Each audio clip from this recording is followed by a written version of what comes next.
الشیطان الرجیم بسم اللہ الرحمن الرحیم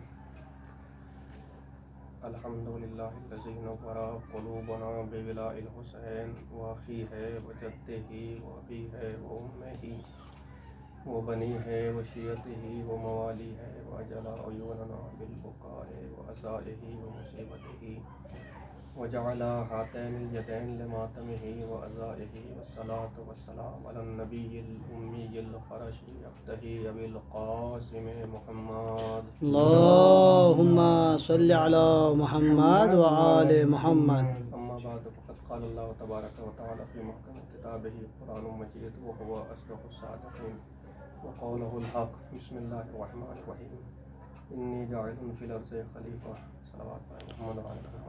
اللہم صلی علی محمد وآل محمد. موضوع کے اوپر تو کوئی خاص تیاری نہیں ہے، بس یہی ہوتا ہے کہ دیکھ لیں گے اور تیاری کر لیں گے. پیچھے جو وہ ایک سلسلہ چل رہا ہے امامت اور خلافت کے عنوان سے، اسی کو تھوڑا آگے بڑھاتے ہوئے تھوڑی دیر آپ کو زحمت دینی ہے، باقی انشاءاللہ دائم صاحب وہ موضوع کے عنوان پہ پڑھیں گے جناب فاطمہ زہرا کے سلسلے سے. خداوند عالم نے قرآن میں 2-3 لفظ استعمال کیے ہیں: امام، خلیفہ، ملک اور ولی. اب دین کے دائرے میں رہتے ہوئے ہمیں یہ دیکھنا ہے کہ آیا امام، خلیفہ، ولی، ملک ان کا انتخاب کرنا لوگوں کی ذمہ داری ہے یا اللہ کی ذمہ داری ہے؟ امام کے صفات کیا بیان کیے ہیں قرآن کے دین کے دائرے میں رہتے ہوئے. دین سے ہٹ کے آپ گفتگو کریں، آپ جس کو چاہے خلیفہ بنائیں، جس کو چاہے امام بنائیں. دین کے دائرے میں رہتے ہوئے آپ بحث کر سکتے ہیں کہ خلیفہ کے صفات کیا ہونے چاہیے، خلیفہ کا انتخاب کون کرے گا، قرآن نے خلیفہ کے صفات کیا بیان کیے ہیں، کیا شروط ہیں، خلیفہ کسے کہتے ہیں. راغب اصفہانی لکھتے ہیں کہ خلیفہ اما یکون لموتہ او لعجزہ او لشرفہ. خلیفہ جو منع عنہ کی جگہ پہ آتا ہے، یا تو اس کی موت کے بعد آتا ہے، یا اس کے عاجز ہونے کے بعد یہ خلیفہ اس کی جگہ پہ آتا ہے، یا وہ منع عنہ اتنا مکرم، اتنا باعزت، اتنا شرف والا ہے، اس کی جگہ پہ یہ آتا ہے، جیسا کہ خداوند عالم کا خلیفہ جو ہے. تو جس طرح قرآن نے امام 2 طرح کے بیان کیے ہیں، بعض امام وہ ہیں کہ جو جہنم کی طرف بلانے والے ہیں، بعض وہ ہیں کہ جو اللہ کے امر کی ہدایت کرنے والے ہیں.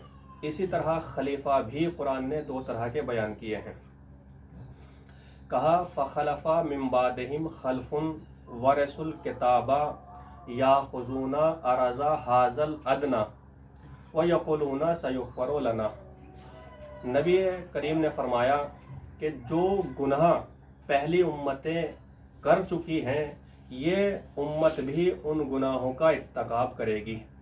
پہلے زمانے میں یہ ہوا کہ نبی کے جانے کے بعد کچھ نااہل، جاہل، ناخلف افراد نبی کی جگہ پر آ گئے، نبی کے وارث بن گئے، نبی کے دین کے وارث بن گئے اور کتاب کے وارث بن بیٹھے. کتاب کے وارث بن کر نبی کی جگہ پر آ کر نبی کا خلیفہ کہلانے لگے. اور ان لوگوں نے کیا کیا؟ ان لوگوں نے اسلام کا، دین کا لباس پہن کر یاخذون عرض ھذا الادنی، اس دنیا کو اکٹھا کیا، یعنی گھر کے فقیر غنی بن گئے. دنیا کو انہوں نے اکٹھا کیا. اور کیا کیا؟ کہا کہ فخلف من بعدہم خلف اضاعوا الصلاۃ واتبعوا الشہوات فسوف یلقون غیا. ان لوگوں نے دین کا لباس پہن کر، نبی کا وارث بن کے اور اسلام کی جگہ پر آ کر، اس کتاب کا وارث بن کر انہوں نے خواہشات کی پیروی کی، خواہشات کا اتباع کیا، اور اسلام کے اہم رکن یعنی نماز کو انہوں نے ضائع کر دیا. نماز میں انہوں نے بدعتیں پیدا کی. ان لوگوں نے اسلام کا لباس پہن کر منصب حاصل کیا، اس دنیا کو حاصل کیا. فَهَلْ عَسَیْتُمْ إِن تَوَلَّیْتُمْ أَن تُفْسِدُوا فِي الْأَرْضِ. وَتُقَطِّعُوا أَرْحَامَكُمْ، یعنی ان لوگوں نے منصب حاصل کرنے کے بعد زمین میں فتنہ پھیلایا، زمین میں فساد پھیلایا اور قطع رحمی انہوں نے کی۔ اللہ نے کہا کہ جو اس طرح کے افراد ہیں تو ان کا آخرت میں کوئی حصہ نہیں ہے۔ اولئک الذین لعنہم اللہ فاصمہم واعمی ابصارہم، اللہ کے نزدیک ان لوگوں کے اوپر لعنت ہے، اور اللہ کے نزدیک یہ اندھے بھی ہیں، گونگے بھی ہیں، بہرے بھی ہیں، آخرت میں ان کا کوئی حصہ نہیں ہے، اس لیے کہ آخرت میں انہی لوگوں کا حصہ ہے۔ وَالدَّارُ الْآخِرَةُ لِلَّذِينَ يَتَّقُونَ، جو متقی ہیں، جو تقوی اختیار کرتے ہیں، آخرت میں انہی کا مقام ہے، آخرت انہی کے لیے ہے۔ تِلْكَ الدَّارُ الْآخِرَةُ نَجْعَلُهَا لِلَّذِينَ لَا يُرِيدُونَ عُلُوًّا فِي الْأَرْضِ وَلَا فَسَادًا، یہ آخرت تو ان لوگوں کے لیے ہے کہ جو دنیا میں نہ شہرت طلب کرتے ہیں، نہ شہرت چاہتے ہیں، نہ بلندی چاہتے ہیں۔ تو اس کا مطلب یہ ہوا کہ جو بھی اسلام کا لباس پہن کر دنیا حاصل کرے گا تو اس کا نہ آخرت میں کوئی حصہ ہے، اور وہ اللہ کی نظر میں مغضوب علیہ ہے، اللہ کی اس کے اوپر لعنت بھی ہے، اللہ کے نزدیک اندھا اور گونگا بہرا بھی ہے۔ ان لوگوں کو شیطان نے بہکا دیا، شیطان ان کی آنکھوں سے دیکھتا ہے۔ جو اس طرح کے افراد ہیں، جو جاہل اور نااہل ناخلف افراد نبی کی جگہ پر آ گئے، اسلام کا لباس پہن لیا اور کتاب کے وارث بن بیٹھے، شیطان ان کی زبان سے بولتا ہے، ان کے کانوں سے سنتا ہے، ان کی آنکھوں سے دیکھتا ہے۔ چھوٹا سا ایک مکتوب ہے، مولا کائنات نے نہج البلاغہ میں 4 لائن کا ایک مکتوب، مولا کائنات نے معاویہ کو لکھا، معاویہ سے کہا، اے معاویہ، شیطان نے تیرے سینے میں، تیرے دماغ میں انڈے اور بچے دے دیے ہیں۔ مطلب کیا ہے کہ شیطان تیری آنکھوں سے دیکھتا ہے، شیطان تیری زبان سے بولتا ہے، تیرے کانوں سے سنتا ہے۔ نتیجہ یہ نکلا جو بھی نااہل نبی کی جگہ پر آئے گا تو شیطان اس کے کانوں سے سنے گا، اس کی زبان سے بولے گا، اس کی آنکھوں سے دیکھے گا۔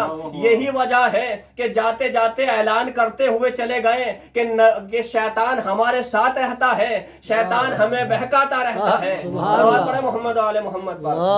اللہم صلی علی محمد و آل محمد۔ تو قرآن نے خلیفہ کی کیا صفات بیان کیے ہیں، جو اس طرح کے افراد ہیں ان سے ہمیں بحث نہیں ہے، ہمیں دیکھنا یہ ہے کہ قرآن نے خلیفہ کی کیا صفتیں بیان کی ہیں۔ تو قرآن نے کہا کہ جو اللہ کا اور نبی کا خلیفہ ہوگا وہ انسان کامل ہونا چاہیے۔ قرآن نے کہا بستتن فی العلم والجسم، خلیفہ کی جو شرطیں ہیں وہ علم لدنی کا مالک ہونا چاہیے، علم لدنی اس کے پاس ہو، وہ سلونی کا دعویٰ کرتا ہوا نظر آئے اور میدان میں فرار اختیار نہ کرے، کانہم بنیان مرصوصون کا مصداق ہو، اور وہ ہر طرح کی برائی، گناہ کبیرہ صغیرہ، افعال قبیحہ سے دور ہو، اس کی طہارت کی اللہ نے ذمہ داری لی ہو، علم غیب اس کے پاس ہو، عالم الغیب فلا یظہر علی احدہ الا من ارتضی من رسول فإنہ یسلک من بین یدیہ وخلفہ رصدا۔ کہا کہ اللہ غیب کا علم کسی کو عطا نہیں کرتا ہے مگر اس کو عطا کرتا ہے جس کو چن لیتا ہے، یعنی اس کو غیب کا علم عطا کرتا ہے کہ جو مرتضی ہے، جو مرتضی ہے اس کو غیب کا علم عطا کرتا ہے۔ اس کی علامت یہ ہے، اس کی پہچان یہ ہے کہ فرشتے اس کے دائیں جانب، اس کے بائیں جانب، اس کے آگے اور پیچھے حفاظت کرتے رہتے ہیں۔ یعنی جو اللہ کا خلیفہ ہوگا، جو نبی کا خلیفہ ہوگا، جو دین کا وارث ہوگا، اس کی علامت یہ ہے کہ فرشتے اس کی حفاظت کرتے ہیں۔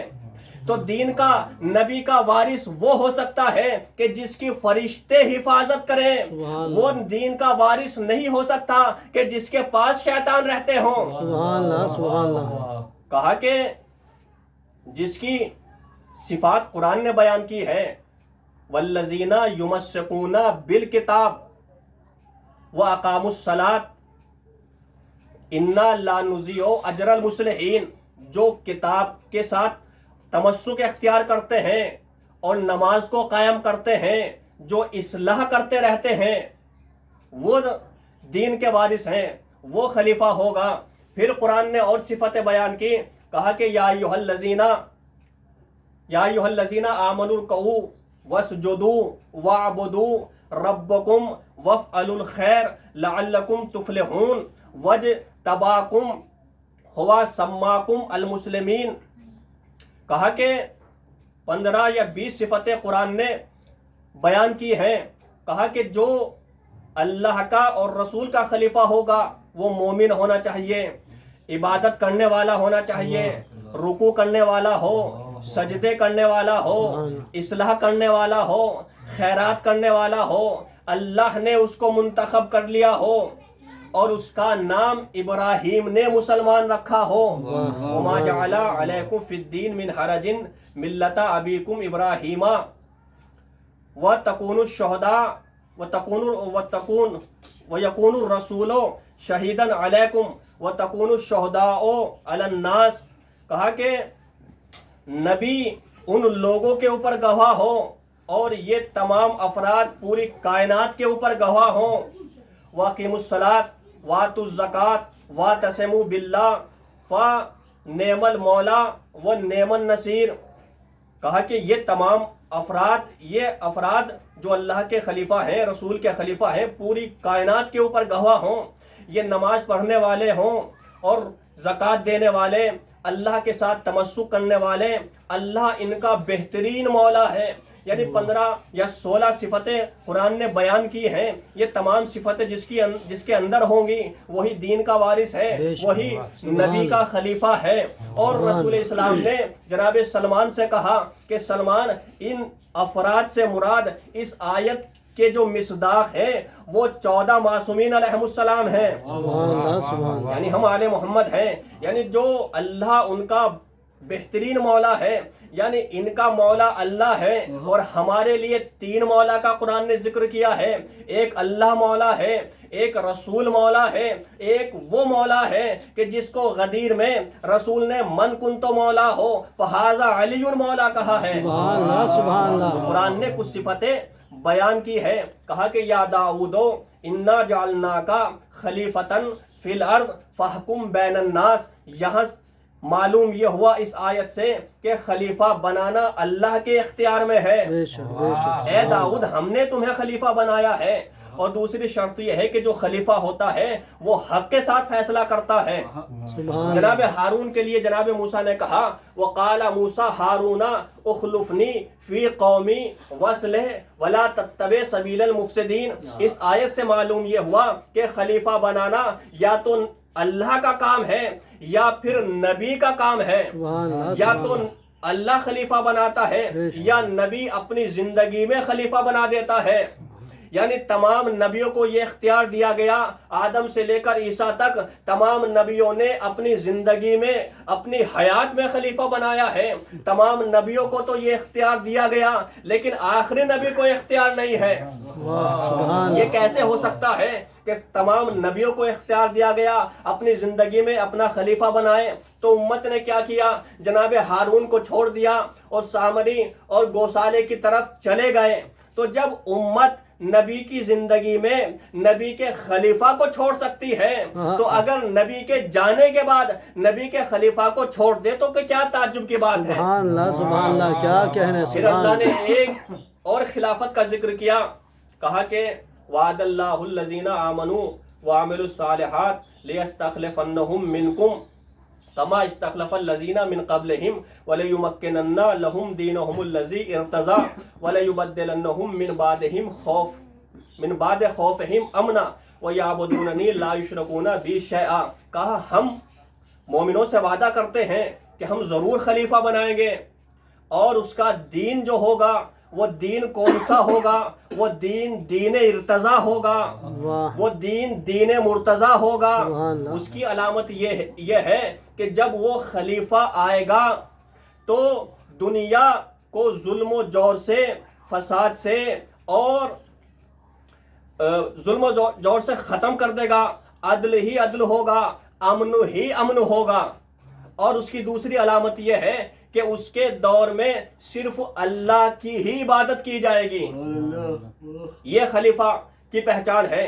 پھر ایک اور خلافت کا اللہ نے ذکر کیا, کہا کہ انی جاعل فی الارض خلیفہ, میں زمین میں خلیفہ بنانے والا ہوں. اس آواز کا گونجنا تھا کہ وہ مقرب فرشتے جو اللہ کے حکم سے عبادت میں مصروف رہتے ہیں, انہوں نے عبادت کو چھوڑا, جو رکوع میں تھے رکوع کو چھوڑا, جو سجدے میں تھے سجدے کو چھوڑا. ایک مرتبہ اللہ سے کہتے ہیں پروردگار کس کو تو خلیفہ بنانے والا ہے؟ تجعلو فیہا من یفسد فیہا ویسفک الدماء ونحن نسبح بک ونقدس لک قال انی اعلم ما لا تعلمون. کہنے لگے کہ پروردگار کس کو خلیفہ بنا رہا ہے؟ یہ تو فساد کرنے والا ہے, یہ تو خون ریزی کرنے والا ہے. ہم تیری عبادت کرتے ہیں, ہم تیرے لیے تسبیح کرتے ہیں, تیری حمد بیان کرتے ہیں, ہمیں خلیفہ بنا دے. اس کا مطلب یہ ہوا کہ مقرب فرشتوں کی یہ تمنا کرنا کہ ہمیں خلیفہ بنا دے, یہ منصب خلافت اتنا عظیم عہدہ ہے کہ جس کی مقرب فرشتے بھی تمنا کریں تو پھر اللہ کا خلیفہ وہ ہوگا یا تو فرشتہ ہو یا فرشتہ صفت ہو یا فرشتوں سے افضل ہونا چاہیے. جب انہوں نے اعتراض کیا کہ ہم تیری عبادت کرنے والے ہیں, یعنی ان کی نگاہ میں معیار خلافت عبادت تھا, لیکن اللہ نے مختصر جواب دے دیا انی اعلم ما لا تعلمون. یعنی اللہ بتانا چاہتا ہے کہ معیار خلافت عبادت نہیں ہے, تسبیح و تقدیس نہیں ہے, معیار خلافت اللہ نے علم کو قرار دیا ہے. اس کے بعد اللہ نے تفصیلی جواب دیا وَعَلَّمَ آدَمَ الْأَسْمَاءَ كُلَّهَا ثُمَّ عَرَضَهُمْ عَلَى الْمَلَائِكَةِ فَقَالَ أَنبِئُونِي بِأَسْمَاءِ هَؤُلَاءِ إِن كُنتُمْ صَادِقِينَ. کہا کہ اللہ نے فرشتوں کو جمع کیا, آدم کو کے سامنے کہا کہ اب تمہیں امتحان دینا ہے, ان ہاؤلاء کا نام بتانا ہے. یعنی امتحان ہے. کیسا امتحان؟ نام جاننے کا صرف امتحان نہیں ہے, اس لیے کہ فرشتے نام جانتے تھے, جنت کے دروازوں پر ان کے نام لکھے ہوئے تھے, خود فرشتوں کے پروں پر ان کے نام لکھے ہوئے تھے, آسمان پر اور سرادقات پر ان کے نام لکھے ہوئے تھے. تو پھر امتحان کس اعتبار سے تھا؟ قرآن نے کہا وَيُحِقُّ الْحَقَّ بِكَلِمَاتِهِ, اللہ حق کو حق کے ذریعے, اللہ حق کو حق کے ذریعے, کلمات کے ذریعے حق کو حق ثابت کرتا ہے. ادھر بھی حق ہے, آدم بھی حق, فرشتے بھی حق, کلمات کے ذریعے اللہ حق کو حق ثابت کر رہا ہے. تو امتحان کس اعتبار سے تھا؟ ہم جو نام رکھتے ہیں ان میں تطابق نہیں ہوتا ہے, لیکن جو انبیاء اور خدا کے اسماء اور اہل بیت کے نام ہوتے ہیں ان میں تطابق ہوتا ہے. اس لیے کہ ہم جاہل کا نام عالم رکھ دیتے ہیں, بخیل کا نام سخی رکھ دیتے ہیں, اور فرار کا نام کرار رکھ دیتے ہیں, جھوٹے کا نام صدیق رکھ دیتے ہیں, فقیر کا نام غنی رکھ دیتے ہیں. لیکن اللہ کے ناموں میں, انبیاء اور اہل بیت کے ناموں میں ایسا نہیں ہے. جب امتحان ہوا تو آدم نے کیا کیا؟ انسان کے اندر ایک صفت رکھی گئی ہے کہ وہ معلومات کو اکٹھا کرتا ہے, اکٹھا کرنے کے بعد مجہولات تک پہنچ جاتا ہے. آدم نے یہی کیا, آدم نے معلومات کو اکٹھا کیا. جب یہ تمام انوار ایک جگہ جمع ہو گئے, اب یہ پہچاننا تھا, امتحان اس بات کے اوپر تھا, معرفت کا امتحان تھا کہ اس میں پہچاننا یہ ہے کہ یہ نور کون سا نور کس ہستی کا ہے. جناب آدم نے معلومات کو اکٹھا کیا اور جس نور سے رحمت برستی ہوئی دیکھی, کہا کہ پروردگار یہ محمد کا نور ہے. جس نور سے شجاعت نکلتی ہوئی دیکھی, شجاعت کو ملاحظہ کیا, کہا یہ علی کا نور ہے. جس نور سے عفت اور حیا کو دیکھا, کہا پروردگار یہ فاطمہ کا نور ہے. جس نور سے صبر کی برودت کو دیکھا, کہا یہ حسین کا نور ہے. جس نور سے حلم کی برودت کو دیکھا, کہا یہ حسن مجتبیٰ کا نور ہے. جس نور سے سجدوں کی زینت کو دیکھا, کہا یہ سید سجاد کا نور ہے. جس نور سے علم کی شعاعیں پھوٹتی ہوئی دیکھی, کہا یہ باقر